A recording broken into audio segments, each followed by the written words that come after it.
Before we start, I'm going to go. Hey, good afternoon. Would you like to? Thanks, Sean. I'm Bill Wachowski. I'm from the Reading Jamboree. We're finally going to have a jamboree next Saturday, April the 2nd. I've got some tickets there, they're $30 a piece, general admission for the whole theater. If you want to buy tickets for me, you save the $5 service fee. Thanks. Thanks, Sean. Those of you who are online cannot see me. I'm a disembodied voice because I'm not on camera, but that's okay. You know we've started. And those of you here, if you turn off your cell phones, we appreciate that. Next Tuesday, Chris Hall will be here. He is a playwright, and his play is called Fabian Waltz, and it's about George Bernard Shaw, Oscar Wilde, those crazy Irish writers. And he got his playwriting degree from Rutgers. That is next Tuesday at noon. This Thursday at 7 p.m. at the People's University, our finale, we will have the puppet BFA students from WVU doing a puppet rendition of Aesop's fables, including the Three Little Pigs. It is a family friendly. Most of our previous events have not been family friendly in the least, but this one is. So bring the kids. Our guests today are Charles May and Paula Tuttle. Charles, violinist, began studying traditional classical violin at age 8 while growing up in a family of folk musicians. His rich and vibrant musical background led to a fusion of classical and folk music as he performs both as a solo strolling violinist and an orchestral musician. You may have remember Charles was here with his band one year to do some Irish music. Paula Tuttle has traveled and performed throughout the United States, Europe, and Asia as orchestral musician, soloist, and chamber music artist. She's a member of Pittsburgh Opera and Ballet Orchestras, and also solo celloist with PBS High Music Orchestra, Latshaw Pops Orchestra, and the Diamante Orchestra. She teaches cello at the University of Pittsburgh, Chatham University, and Carnegie Mellon. She studied at Eastman School of Music, Carnegie Mellon University, and New England Conservatory. Here are Paula Tuttle and Charles May.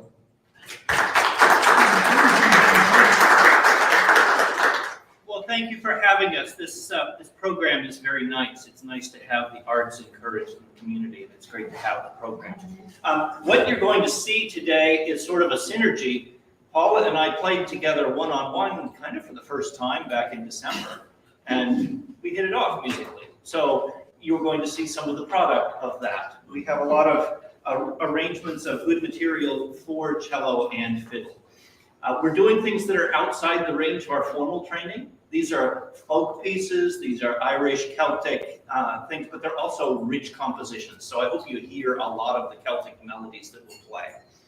This first one is called Natalie Mariah. The cellist of the duo that originally recorded this, her name is Natalie Haas, and you can guess what her middle name might be, as the name of the piece is Natalie Mariah. She is from California, and it makes me think, this piece makes me think sort of a Broadway musical. And I have images of the Pacific coast with the waves rolling in, just a beautiful, beautiful scene. It's the morning in California, the waves are rolling in. Enjoy Natalie Mariah.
Thank you.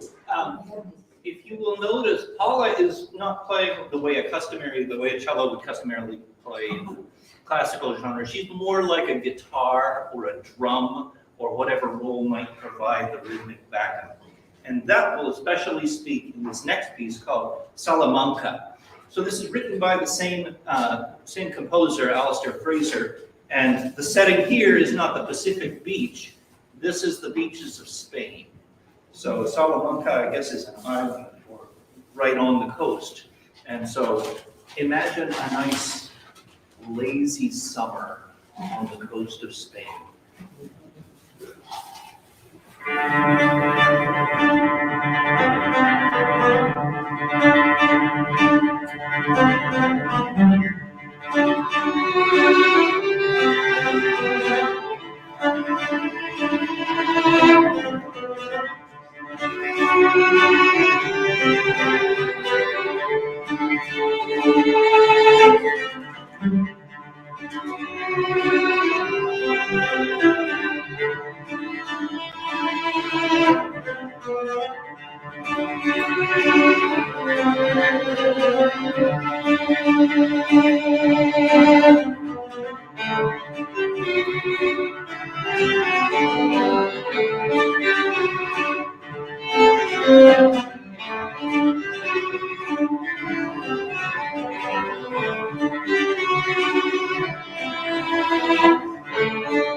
Thank you.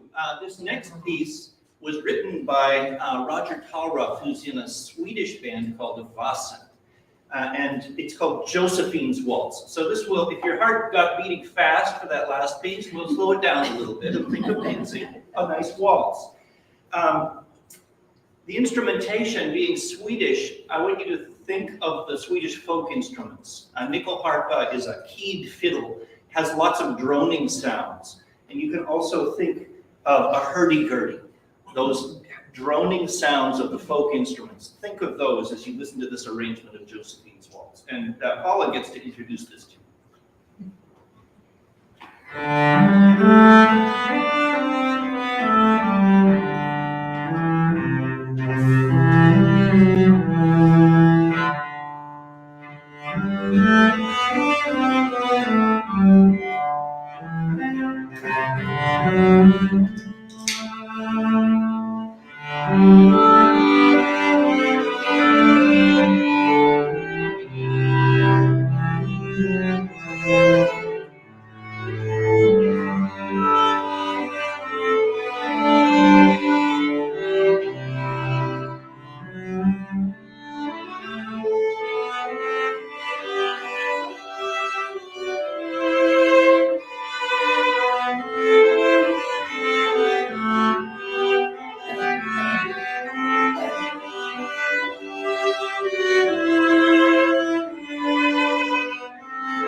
It's so nice to be back here. I've played here a few times with a couple of other groups, and we did a couple of things online. And I must say, when I was driving down here to play in person, I was just so happy. And it's great to see all of you. Yeah. So I enjoyed playing with Charles so much, and a lot of this music he's introduced to me, I'm just loving it. But you know, there's a lot of pieces that we know from television. They love Celtic themes. So we're going to play 3 songs that you might recognize from television shows. The first one is called the Skyboat Song, and it's from Outlander. And I'm going to let you guess what the second 2 are, and I think you're going to recognize them. All right, here we go with the Skyboat Song.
Yeah, I think that's it.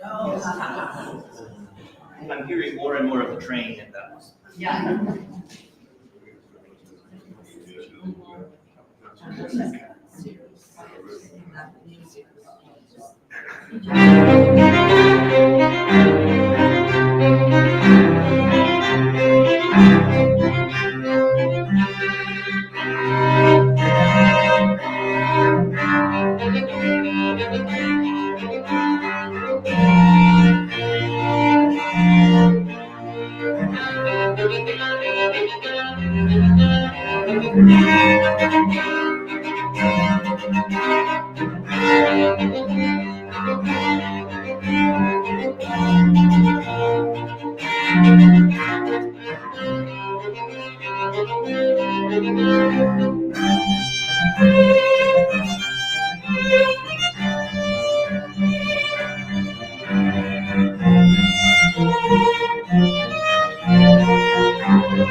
It's Game of Thrones. Game of Thrones. So my only experience with that is walking in on my college-aged son watching that. I haven't watched it either. I was asked to play that for the recessional at a wedding, and that was the first time I got to know it. And I guess it's become popular, a lot more popular music in weddings than you go to, but something that has meaning to the bride and groom. Maybe that was like how they bonded or Game of Thrones. I don't know. Okay, so this next one. This next piece, this is a couple of Irish jigs put together. So we have the sailor's wife and the lads at Duns. So this one will get you moving, get your heart moving. Paula's going to play drum basically, and I have the fiddle jigs. So the sailor's wife and the lads at Duns.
Well, we try to put some slower tunes in between to let our heartbeats slow down. And so this next one is a pretty waltz. I played it for a friend's wedding. This is named Christina. I can only guess the person it was named for. But this was written on a cocktail napkin at a restaurant by Alistair Fraser. So we have this nice pretty waltz called Christina.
speed things up, we have one more pretty slow one. This one is named Willy Fernie, and it was written, a lot of this music was written by Alistair Fraser that we've been playing. He has great arrangements, that's why.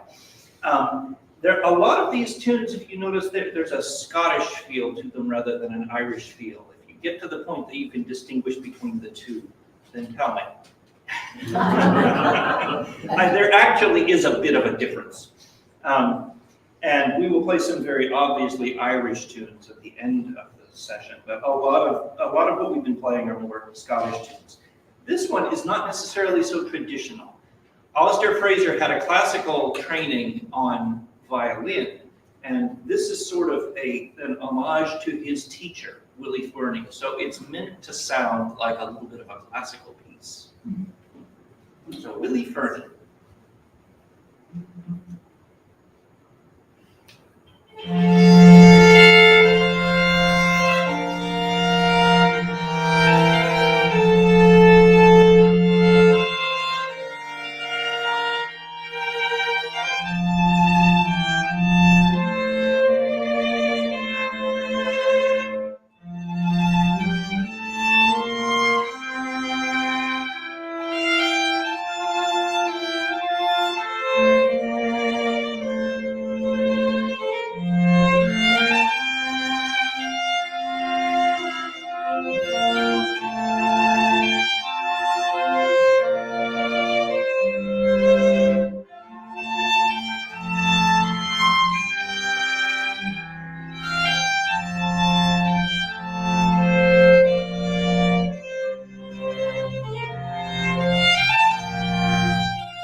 Well, we'll speed things up a little bit here. So I probably would have spoken fighting words if there were someone who were properly Irish or Scottish in the audience when I said, if you can't tell the difference, or if you find out the difference, let me know.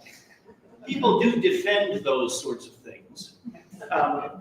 This is a real, an argument could be made that the Scots contributed the real, the faster beat piece to the repertoire, to the fiddling repertoire, and that the Irish contributed the jig, which is in 6, and there's very much a dance pulse that makes you want to get up like this. So that's the Irish feel of the feeling 6. At any rate, this is very definitely a reel called the Valley of the Moon Reel, and Paula has some complicated rhythms.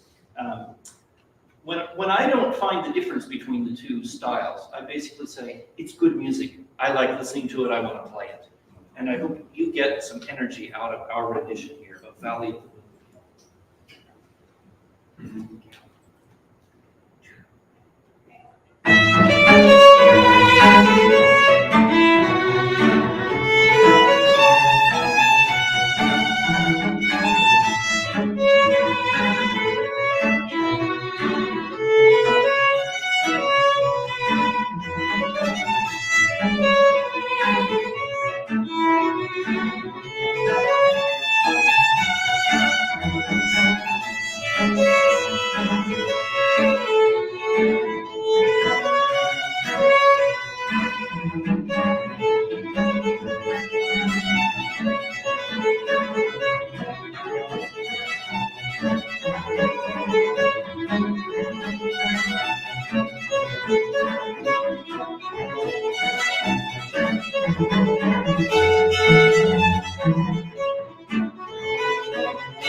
Nice jazzy rhythm. Yeah, I guess on the guitar.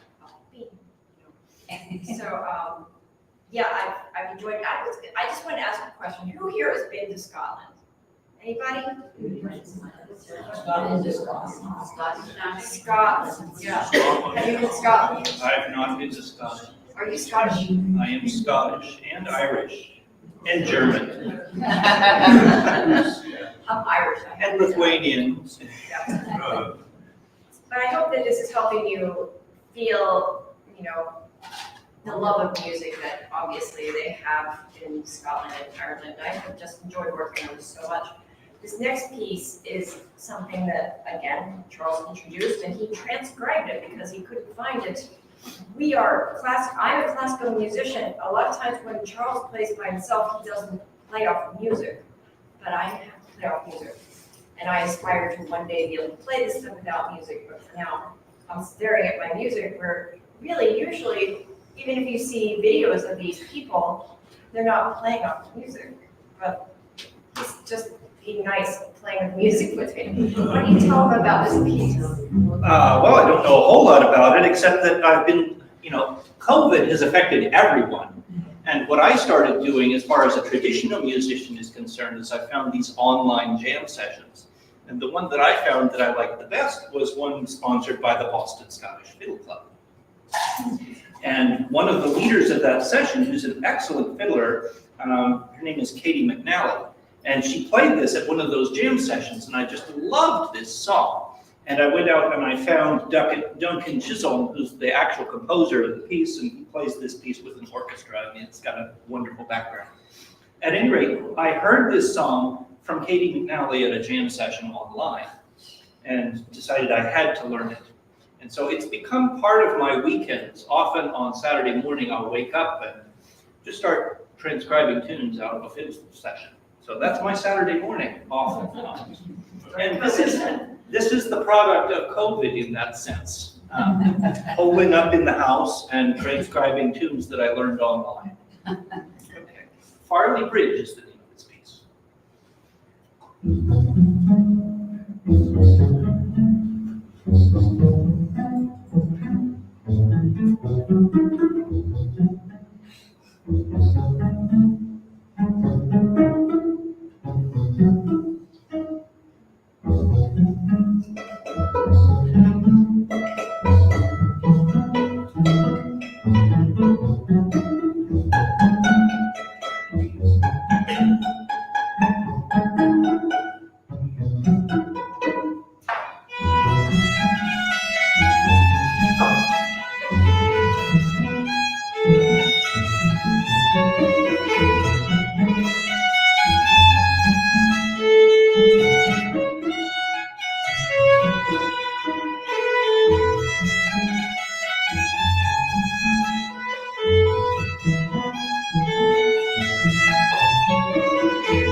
Okay, well, this next one may be an adventure. This one is called Alien Ceilidh. Is there anyone who knows how to spell the word Ceilidh? It is in Gaelic. Starts with a C-E-I. Does that make sense? A lot of those Gaelic words are very difficult to spell. C-E-I-L-I-D-H. Ceilidh. Isn't it clear? Anyway, this piece has a nice rhythm to it. Starts out with I get to play harmonics. Also called, the last tune in this set is called Backseat Soccer. So you can think of this as a dad writing songs, writing fiddle tunes for his kids in the backseat. Okay.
A little bit of self-congratulations in pulling that one off. Yes. Hope you felt the same. Okay. For our closing tune, this is a set of tunes. I will go off the page for this. I just have to look at the page for the introduction. This is two very, let's call them Irish tunes. The first one is called The Morning Nightcap. It's a sort of a contemporary tune by a band called Lunasa. And they make their claim to fame because they do no vocals as a contemporary popular Irish band. A lot of Irish bands, they sing all of these pub songs. Lunasa are just fabulous instrumental musicians. And so this Morning Nightcap is the opening tune for one of their albums. And then the second tune is a reel called Toss the Feathers.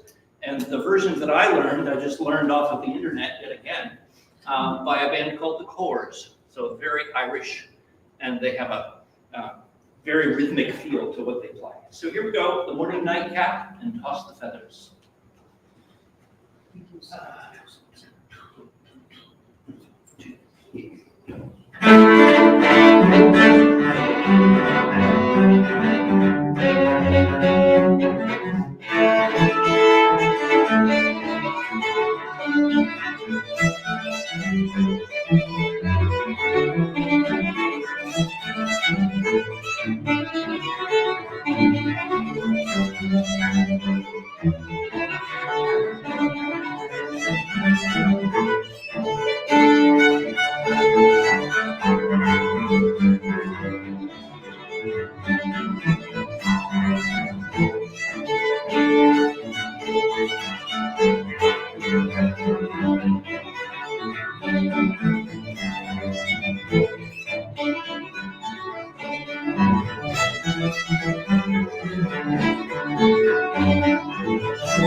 having us. It's a pleasure. Thank you.